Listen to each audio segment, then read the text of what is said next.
adquiere una educación ambiental para el desarrollo sostenible. Analiza las características del binomio hombre-naturaleza, justificando la necesidad de su equilibrio a través de un buen manejo de los recursos naturales y la promoción de nuevas formas de organización social y productiva más racionales. Asimismo, muestra su preocupación por el impacto actual en cuanto a clima, bosques, atmósfera y agua, entre otros elementos, producto de prácticas inadecuadas, y crea las condiciones para reconocer la responsabilidad que se tiene a nivel individual, social y mundial para revertir la situación actual del medio. Se propicia el trabajo interdisciplinario necesario para lograr un desarrollo sostenible de las comunidades.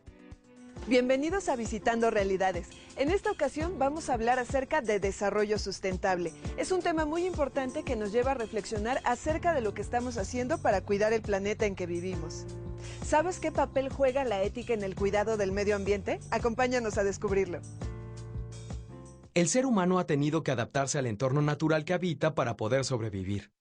Ahora, con el paso del tiempo y la evolución del conocimiento, somos capaces de moldear y controlar ese entorno acorde a nuestras necesidades, que cada vez son más y más. Conforme la población crece, también la demanda de recursos naturales va en aumento, y si no se aprovechan de manera adecuada o se renuevan, puede sobreexplotarse, demostrando una falta de conciencia ecológica al comportarnos como si el medio ambiente estuviera a nuestra disposición. Toda sociedad va evolucionando y hay un desarrollo asociado con esa sociedad. Los sistemas tecnológicos del último siglo, encadenados y combinados, han producido un montón de problemas ecológicos que tenemos ahora que remediar. Hay cierto desarrollo tecnológico que si no está muy bien controlado puede afectar de manera negativa. Sin embargo, el desarrollo tecnológico puede no impactar negativamente, ¿no? Entonces, como que si está controlado, si hay un balance entre el beneficio para la sociedad y el costo de limpieza o de prevenir accidentes y demás está más o menos equilibrado, entonces no necesariamente es negativo. La mayoría de los problemas ambientales tiene su origen en nuestras actividades. Por eso fue necesario crear la ética ambiental, para generar una reflexión y promulgar códigos éticos entre las naciones que regulen estos males. Debemos estar conscientes, somos una especie que forma parte del planeta que día a día explotamos. Y hacerlo de manera desmedida sin pensar en las futuras generaciones es un atentado contra la humanidad misma. Sí, la ética ambiental es una propuesta que surgió con filósofos anglosajones alrededor de finales de los 60s y principios de los 70s. La propuesta consiste en que los problemas de la humanidad tienen mucho que ver con la forma en que hemos visto nuestros deberes éticos, y la forma en que los hemos visto es creyendo que solamente tenemos deberes entre nosotros los seres humanos, que nosotros creamos la ética y que esa ética es únicamente para nosotros, de manera que los demás seres vivos no cuentan éticamente hablando. El hecho de tener una ética antropocéntrica, o sea, centrada únicamente en el ser humano, conlleva la idea de que nosotros somos superiores al resto del universo, de la creación, por decirlo así, que somos superiores y que somos diferentes. Y eso nos ha llevado a la idea, como humanidad, de que somos los reyes del universo. Se nos enseña y se nos dice que somos los reyes de la creación. Es decir, que nosotros podemos hacer con el resto que nos rodea lo que se nos antoje para nuestro beneficio. Se nos enseña o se nos inculca, aunque no explícitamente, pero sí la actitud de dominadores del medio ambiente, de dominadores de la naturaleza, de dominadores de todo lo que nos rodea. Y pues necesitamos cambiar ese esquema. Eso llama entonces a abandonar la ética antropocéntrica que tenemos, centrada solo en el ser humano, para abrazar una ética no antropocéntrica, o sea, para expandir el círculo de nuestras obligaciones morales, de manera que incluyamos en nuestros deberes a animales, a tanto poseedores del sistema nervioso como no poseedores de él, e incluyendo también en algunas éticas a todos los seres vivos como las plantas del reino vegetal. ¿Cuáles son los problemas ambientales más importantes para ti y en qué medida el hombre es responsable?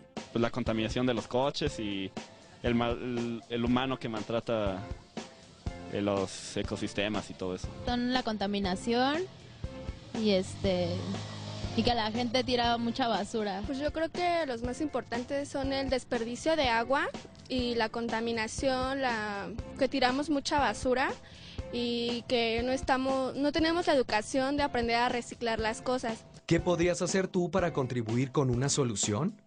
Recolectar la basura y depositarla en su área correspondiente para que sea un poco más rápido.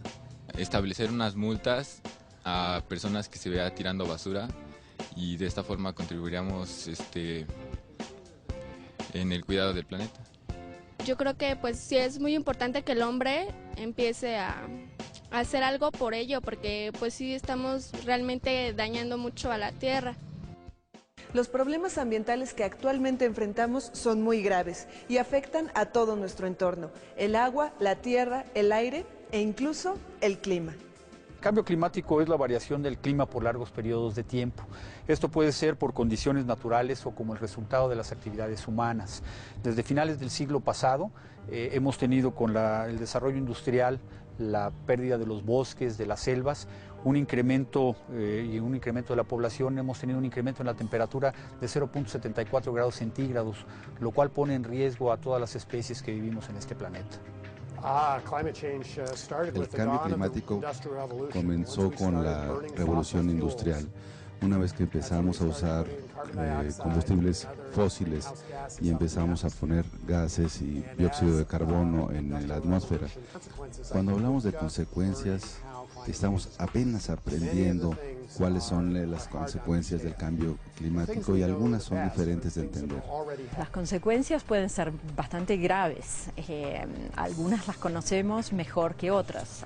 Los estudios tenemos bastante incertidumbre en algunas de las estimaciones de los cambios futuros, pero claramente ya hay evidencias. Hay evidencias como el aumento de la desertificación, el aumento extremo de la temperatura, los cambios en la forma en las que llueve.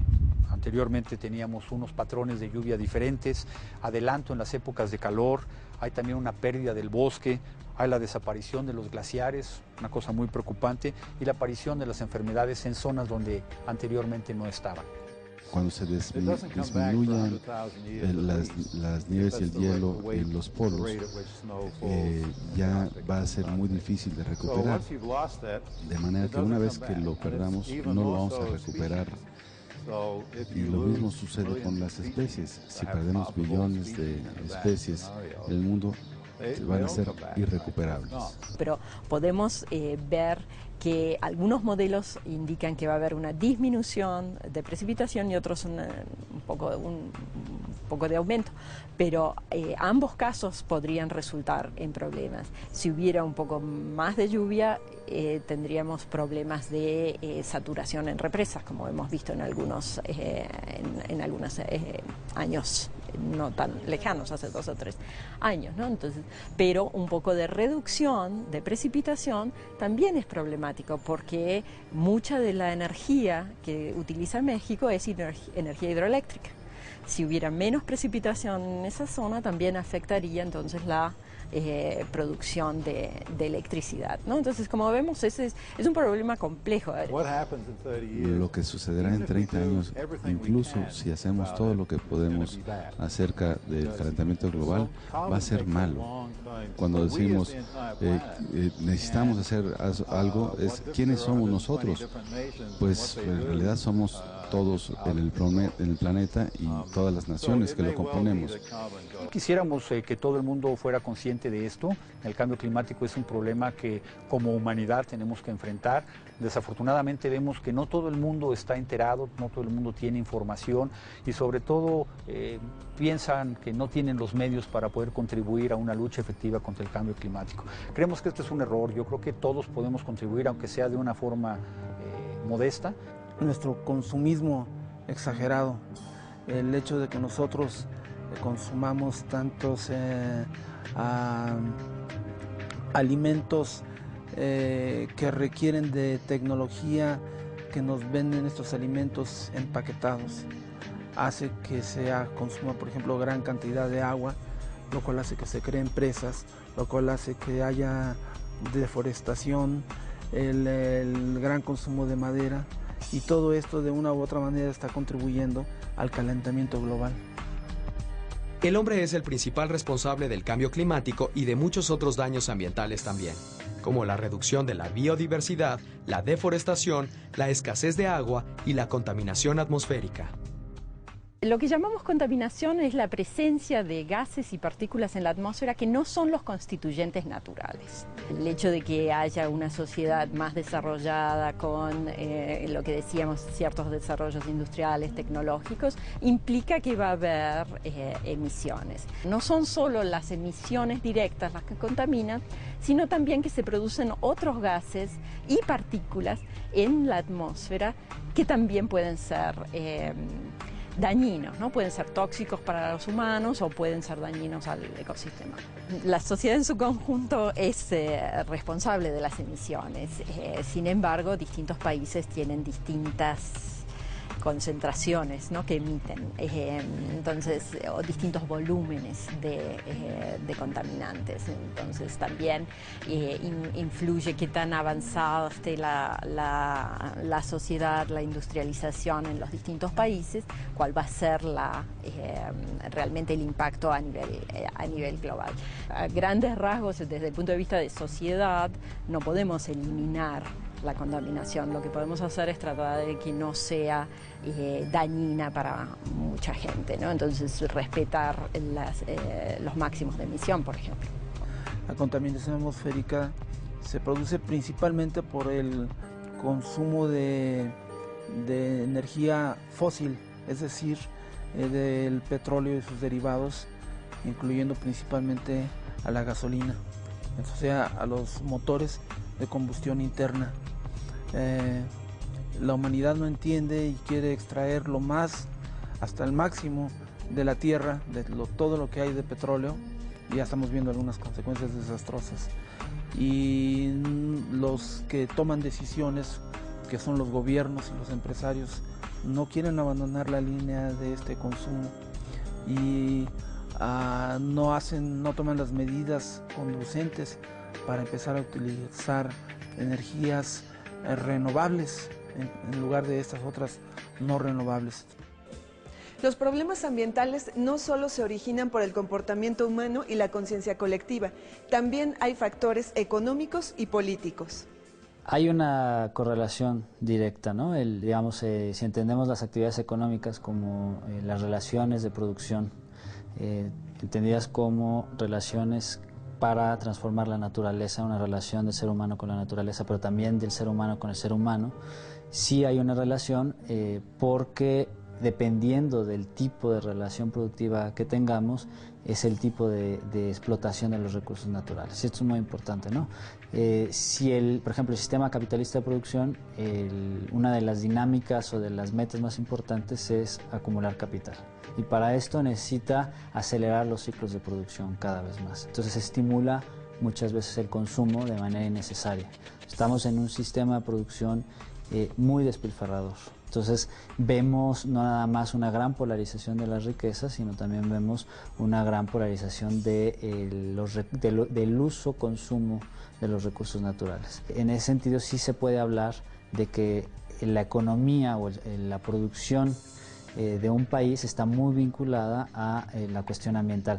También está muy vinculada porque en el sistema mundial tenemos distintos roles. Entonces hay países, digamos que son países extractivistas, que tienen economías fundamentalmente extractivas de recursos naturales, con pocos enclaves, con pocos encadenamientos productivos, y hay otros países que tienen otro rol en el que ahora se les denomina economías basadas en el conocimiento, lo que fuera, que tienen procesos de encadenamiento productivos mucho más intensos, transforman los recursos naturales en bienes mucho más complejos, y eso les genera un ingreso distinto en el comercio internacional comparado con las economías extractivas. Se habla de un comercio ecológicamente desigual, porque los países del sur o los países pobres nos dedicamos fundamentalmente a extraer recursos naturales con un costo ambiental muy fuerte.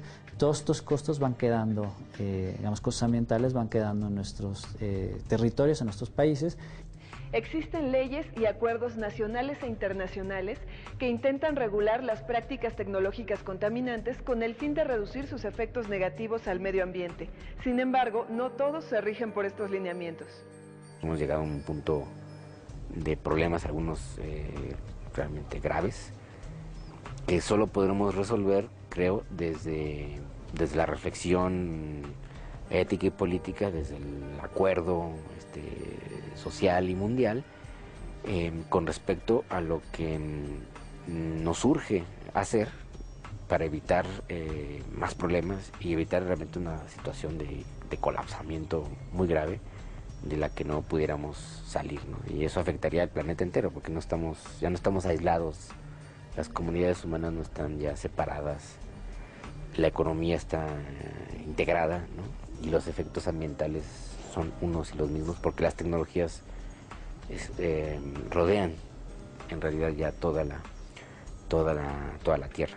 Hay una gran cantidad de reuniones internacionales, pero preocupaciones también de académicos que están advirtiendo, bueno, esto está cada vez peor, ¿no? Hay algunos países industrializados que no han querido asumir la responsabilidad por las emisiones y que continúan emitiendo a la misma tasa, no han reducido las emisiones, por más que ya hay evidencias, ¿no?, claras de que son las emisiones por actividades humanas las que han causado el cambio. Entonces sabemos que somos nosotros los causantes, pero no todos contribuimos de manera igual. En el tema internacional, muchas naciones están dispuestas a reducir las emisiones de gas invernadero. Por ejemplo, muchos países han firmado el protocolo de Kioto, lo cual condujo a una reducción real de esas emisiones. Pero este protocolo de Kioto no es suficiente, y la razón es que algunos países como Estados Unidos, Australia no han firmado. Lo que creemos que es más decisivo en este tipo de retos es justamente la conciencia y la participación de todos. Creo que el nivel de México es bueno. Creo que como país estamos dando una respuesta al mundo importante, en donde queremos que todos se sumen, pues si no con la misma, con una actitud similar y sobre todo con el mismo entusiasmo. La participación de las naciones es de suma importancia para llegar a acuerdos que permitan mitigar los efectos de la crisis ecológica que actualmente sufre el planeta. Los ecosistemas tienen un estado de equilibrio que en el largo plazo obviamente van a tener modificaciones, de manera natural hay ecosistemas que se van adaptando, se van transformando, y otros algunas especies van desapareciendo, pero digamos es un proceso armónico de la naturaleza. Cuando nosotros alteramos esto, empieza a haber un fenómeno de destrucción ambiental y se torna crisis cuando esto comienza a tener efectos irreversibles. Vamos a hablar de una crisis ambiental global, y eso es en parte la falta de regulación ética. O sea, yo creo que esa es una de las explicaciones, como hemos sido muy deficitarios, digamos, en poder limitar el efecto negativo de estos sistemas y no vimos a tiempo, digamos, en general, ¿no? Y no se idearon las regulaciones mundiales capaces de contener esos efectos negativos. Tenemos una crisis ecológica derivada de nuestros propios actos técnicos. Entonces, el asunto es que dependiendo de la capacidad económica que tengamos, vamos a tener la capacidad de mitigar este tipo de fenómenos, ¿no? ¿Qué vamos a hacer los países pobres, que además vamos a tener los efectos del cambio climático más agudos? Bueno, vamos a hacer poco porque nuestra capacidad económica es menor. Los países ricos, que por su localización geográfica van a tener menos afectaciones ambientales en términos comparativos, y que además tienen un presupuesto económico mucho más elevado, pues les va a permitir adaptarse de manera mucho más eficiente o por lo menos con menos costos sociales y obviamente ambientales, entre comillas, porque esto es producto de una crisis ecológica general. El desarrollo sustentable es una idea que ya viene también del siglo pasado y la idea es que para contribuir a no empeorar la situación del planeta, sí nos desarrollemos en el sentido de que resolvamos algunos problemas para vivir con cierta comodidad, pero que la solución de esos problemas que implica uso de recursos naturales no comprometa el bienestar de las generaciones futuras. Normalmente, desarrollo sustentable se entiende como la capacidad de poder desarrollarnos económicamente o crecer económicamente, manteniendo el ecosistema o manteniendo condiciones naturales para las generaciones futuras. Insisto, esto es muy complicado de hacerlo. Le pone límites el medio ambiente al crecimiento económico. No podemos crecer de manera constante y al infinito cuando el sistema natural tiene límites finitos. Entonces esos son sistemas que tienden a los opuestos. El concepto en general implica que la sociedad puede seguir desarrollándose, pero renueva sus propios recursos, de tal manera que permite que en el futuro se continúe con el desarrollo sin menoscabo de los recursos que existen, ¿no? Entonces, como que implica un montón de cosas, o sea, no solo desde el punto de vista de energía, de producción de comida, de un montón de aspectos, ¿no? Un verdadero desarrollo sustentable es aquel que considera al medio ambiente y a la humanidad para un adecuado crecimiento económico e industrial. Además, no solo es responsabilidad de las naciones y de las industrias, ya que el desarrollo sustentable empieza por nosotros mismos. Es muy importante las acciones individuales. Son muy importantes porque generan primero conciencia individual, conciencia de que hay un problema ambiental muy serio y en el que sí podemos hacer algo al respecto. Vamos a tener que aprender a vivir un poquito más cuidando los recursos. Otro aspecto que en el cual cada uno puede contribuir es tener menos desperdicios, generar menos desperdicios, reciclar más, por ejemplo. Como individuos podemos reducir nuestro consumo de energía y de agua. Tenemos que reducir el consumo de, por ejemplo, aire acondicionado, utilizar menos vehículos que utilizan combustibles. De entrada podríamos nosotros tratar de ahorrar energía. Esto ayuda mucho a la cuestión del cambio climático, apagando todas las luces que no estén usando, utilizar focos ahorradores de luz, si no se está usando algún aparato electrónico, apagarlo y desconectarlo. También aplicar el famoso programa de las 3 R's, de reutiliza todo lo que puedas, separar los residuos, ¿verdad?, que puedan reciclarse, para que hagamos una menor generación de residuos sólidos. Las acciones individuales son importantes, pero no van a solucionar nada. La solución tiene que venir de un proceso de organización colectiva, y esto lo hace el Estado. Entonces los Estados tienen que empezar a regular de manera muy seria el asunto. Estas son algunas acciones que puedes hacer en tu comunidad para cuidar el medio ambiente. Ahorra energía. Cuida el agua. Utiliza las 3 R's. Reduce. Reutiliza. Recicla. Desconecta los aparatos eléctricos que no utilices. El cambio comienza con nosotros mismos. Analiza y reflexiona. ¿Qué acciones llevas a cabo para cuidar el medio ambiente? ¿Estarías dispuesto a cambiar tus hábitos para cuidarlo? Esto fue Visitando Realidades, el espacio para la reflexión ética.